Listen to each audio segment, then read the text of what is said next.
घंटीलाल शहर के एक छोटे से गांव में एक विचित्र चित्रकार रहता था, जो अपनी कला में माहिर था और कुछ विचित्र तरह की पेंटिंग बनाता था। उसकी मेहनत और लगन को देखकर सभी व्यापारी हक्के बक्के रह जाते थे। एक दिन उसके गांव का सेठ घंटीलाल उसके पास जाता है और उसे चित्र बनाते हुए देखता है। यह दृश्य देखकर उसकी आंखें फटी की फटी रह जाती हैं।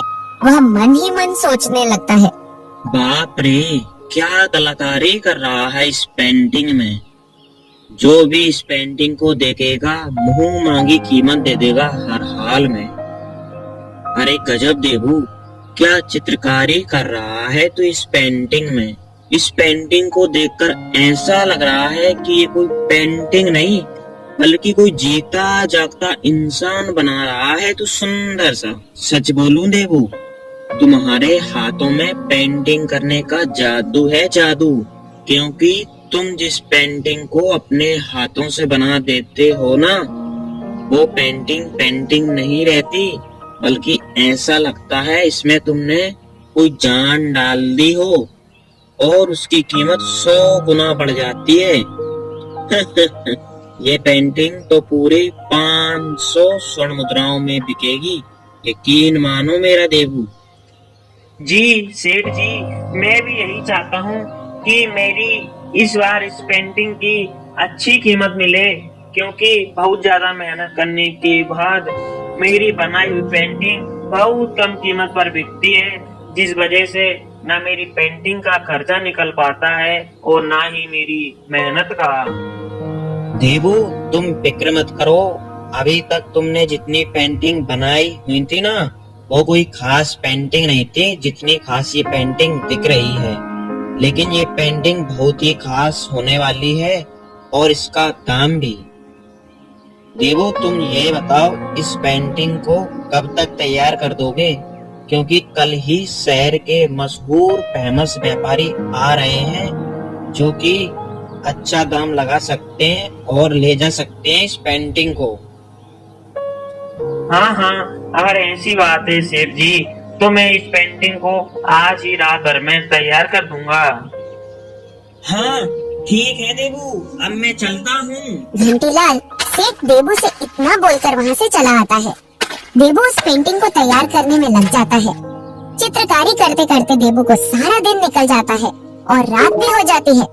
देबू सारी रात बिना कुछ खाए पिए उस चित्र को बनाता रहता है और सुबह होते होते वह पेंटिंग बनकर तैयार हो जाती है। वह पेंटिंग देखने में किसी राज्य की राजकुमारी से कम नहीं लग रही थी। उस पेंटिंग को देखकर ऐसा लग रहा था कि अगर उस चित्र में जान डाल दी जाए तो वह हमसे बात करने लगेगी। सुबह होती है और सेठ घंटीलाल देबू के पास चला आता है। उस पेंटिंग को देखकर उसकी आंखें फटी की फटी रह जाती हैं और वह चौंक जाता है। बाप रे, इतनी आकर्षित और सुंदर पेंटिंग मैंने आज से पहले अपने जीवन में कभी नहीं देखी देबू। तुम्हारे हाथों में जादू है, जादू। तुम साक्षात विश्वकर्मा हो। ये पेंटिंग 500 स्वर्ण मुद्राओं में नहीं बल्कि 1000 स्वर्ण मुद्राओं में बिकेगी। देबू, अब तुम ये पेंटिंग बिना कुछ देर किए मुझे दे दो, क्योंकि शहर के मशहूर व्यापारी आ ही रहे होंगे। सेठ जी।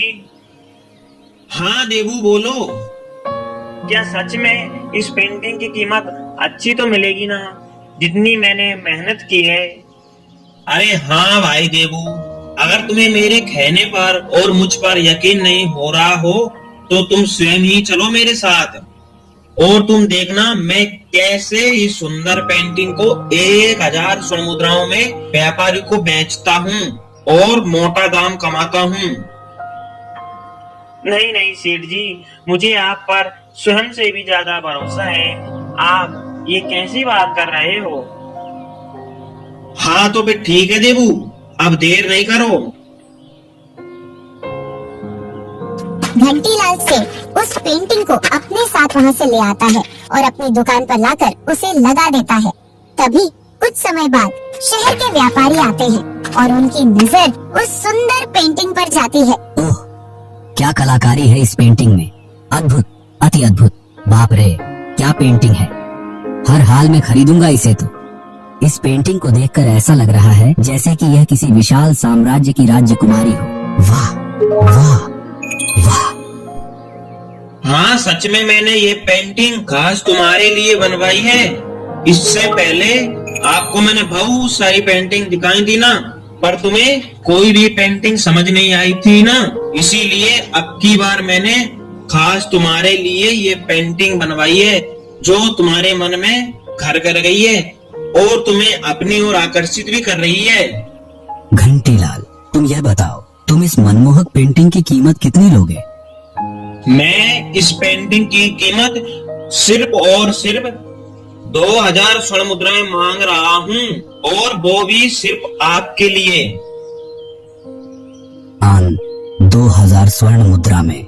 लेकिन यह तो तुम बहुत ज्यादा मांग रहे हो।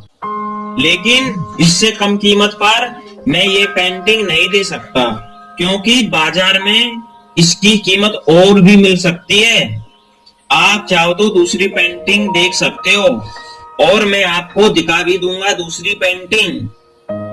नहीं नहीं, कुछ तो खास बात है इस पेंटिंग में। अगर मैं इस पेंटिंग को 2000 स्वर्ण मुद्रा में लूं और 3000 स्वर्ण मुद्राओं में शाही बाजार में बेचकर काफी फायदा उठा सकता हूँ।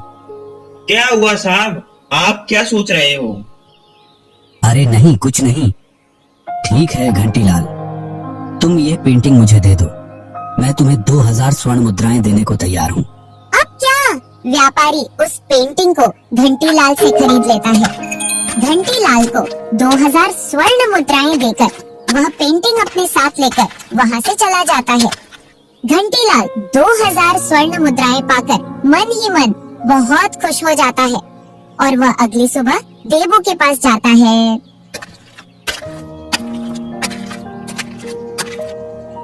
देवू, वो क्या क्या हुआ सेठ जी? आपकी आवाज में कुछ हो गया क्या?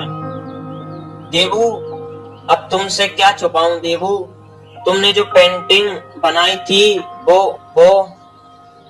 हाँ हाँ सेठ जी, क्या हुआ उस पेंटिंग का? वो पेंटिंग देवू मेरी दुकान से चोरी हो गई। कोई चोर उसे चुरा ले गया देवू। देवू घंटीलाल की इतनी बात सुनकर घबरा जाता है और उसके अंदर एक अजीब सी बेचैनी छा जाती है। ये क्या बोल रहे हो सेठ जी तुम? आपको मालूम है उस पेंटिंग को बनाने में मैंने कितनी मेहनत की थी। एक दिन और एक रात लगा था मुझे। उस पेंटिंग को मैंने बिना कुछ खाए पिए तैयार की थी। आपने बोला था इसकी अच्छी कीमत मिलेगी, इसीलिए मैंने दिन रात एक करके पेंटिंग तैयार की थी। और आप बोल रहे हैं कि वो पेंटिंग चोरी चली गई। हाँ हाँ, झूठ बोल रहे हो सेठ जी, आप कह दो एक बार।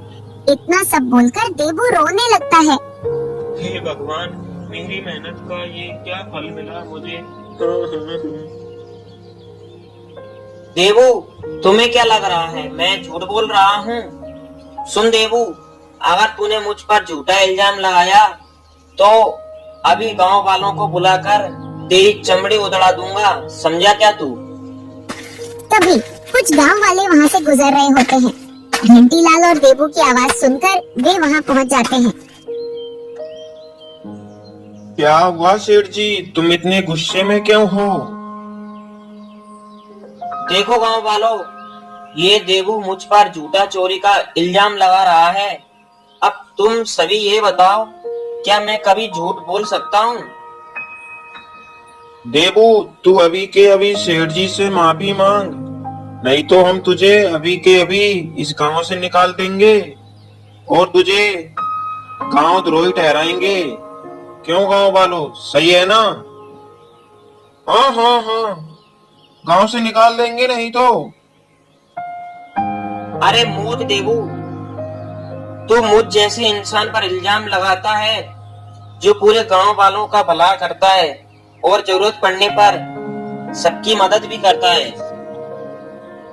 अब तुम ही बताओ मेरे प्यारे गांव वाले भाइयों, इस देवू ने मुझे एक पेंटिंग बनाकर दी जो देखने में अति सुंदर थी। मैंने जाकर अपनी दुकान में रख दी और तुम देवू की बदकिस्मती देखो, उसी दिन वह पेंटिंग चोरी चली गई।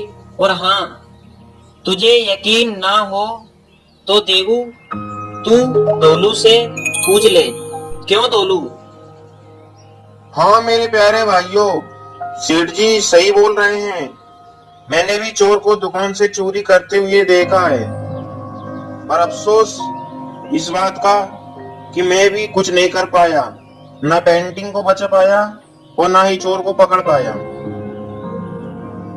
सुना मूर्ख, अब तो यकीन कर ले तू।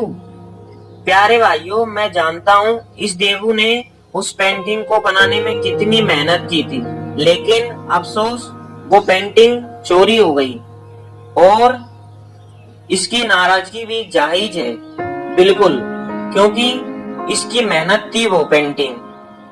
अब आप सभी के सामने मैं उस पेंटिंग की कीमत 10 स्वर्ण मुद्राएं अपनी जेब से दे रहा हूँ देवू को, क्योंकि इसकी कोई गलती नहीं है। उसमें अपना काम बड़ी मेहनत और लगन से किया था देवू ने।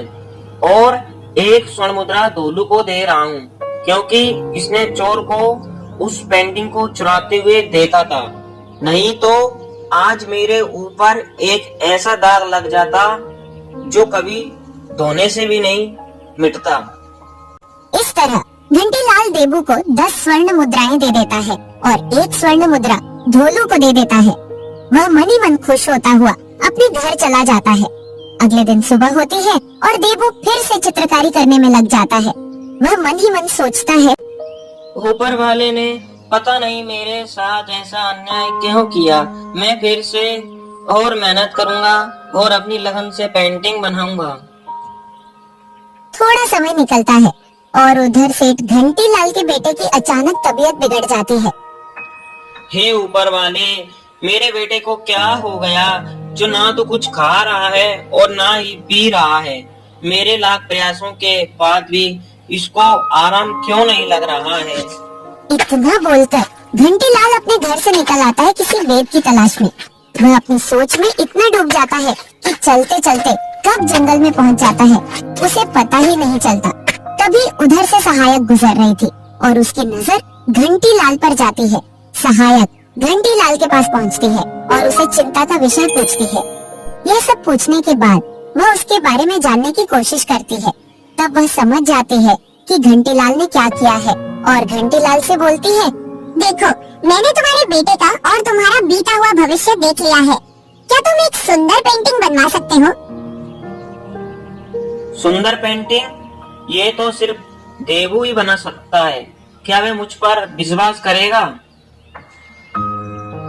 शायद मेरे गांव का चित्रकार देवू बहुत सुंदर पेंटिंग बनाता है। वह मेरे कहने पर नहीं बनाएगा। क्या तुम मेरे साथ चलकर उसे पेंटिंग बनाने के लिए कहेंगी? हाँ ठीक है। वो दोनों वहाँ से देबू के यहाँ चले आते हैं। देबू अपने काम में लगा हुआ था। देबू उन्हें देखता है और बोलता है, जी कहिए। अति सुंदर दृश्य बना रहे हो तुम ये सुंदर दृश्य कब तक तैयार कर दोगे? मैं आज ही तैयार कर दूंगा। आप चाहे तो कल ले जा सकते हैं इस पेंटिंग को। देबू बड़ी ही लगन से काम में लग जाता है और पेंटिंग तैयार कर देता है। सुबह होती है। सहायक और घंटीलाल देबू के पास आते हैं और पेंटिंग को देखकर सहायक देबू की मेहनत और घंटीलाल की खराब नीयत, जैसा कि देबू के साथ घंटीलाल ने पहले जो किया था, उसे देखकर सहायक बोलती है, देबू, तुमने अति सुंदर दृश्य बनाया है। तुम्हें अपनी मेहनत की अच्छी कीमत मिलनी चाहिए। सहायक को पता था कि घंटीलाल ने देबू के साथ पहले क्या किया था, तो सहायक बोली, देबू, हम तुम्हें तुम्हारी मेहनत के अनुसार पूरी 4000 स्वर्ण मुद्राएं देंगे इस अति सुंदर दृश्य के लिए। क्या क्या सहायक सच में? हाँ सच में। इतना सुनकर घंटीलाल की घंटी गले में ही अटक गई और वह मन ही मन सोचने लगा, मेरी सारी दीवानी की कमाई आज इस देवू को देनी पड़ेगी, तभी जाकर मैं अपने बेटे की जान बचा पाऊंगा। क्या सोच रहे हो तुम सेठ जी? हाँ, कुछ नहीं। तो फिर देर क्यों? जाओ और 4000 स्वर्ण मुद्राएं लेकर आओ और देबू को दे दो। घंटीलाल अपने घर आता है और अपनी सारी बेईमानी की कमाई लेकर देबू के यहाँ पहुँच जाता है और बोलता है, ये लो देबू। देबू 4000 स्वर्ण मुद्राएं पाकर खुश हो जाता है और पेंटिंग घंटी लाल को दे देता है। सहायक भावुक होकर, यह दृश्य तुम अपने घर ले जाओ और तुम्हारा बेटा पूर्णतः स्वस्थ हो जाएगा। हम सभी मिलकर ऊपर वाले से यह प्रार्थना करते हैं। घंटीलाल पेंटिंग अपने साथ लेकर वहाँ से चला आता है। उधर घंटीलाल का बेटा बंसीलाल पूर्णतः स्वस्थ हो जाता है और घंटीलाल यह प्रण लेता है कि आज के बाद कभी भी किसी के साथ बेईमानी नहीं करूंगा और जितना हो सकेगा अपने जीवन में दूसरों का भला ही करूंगा।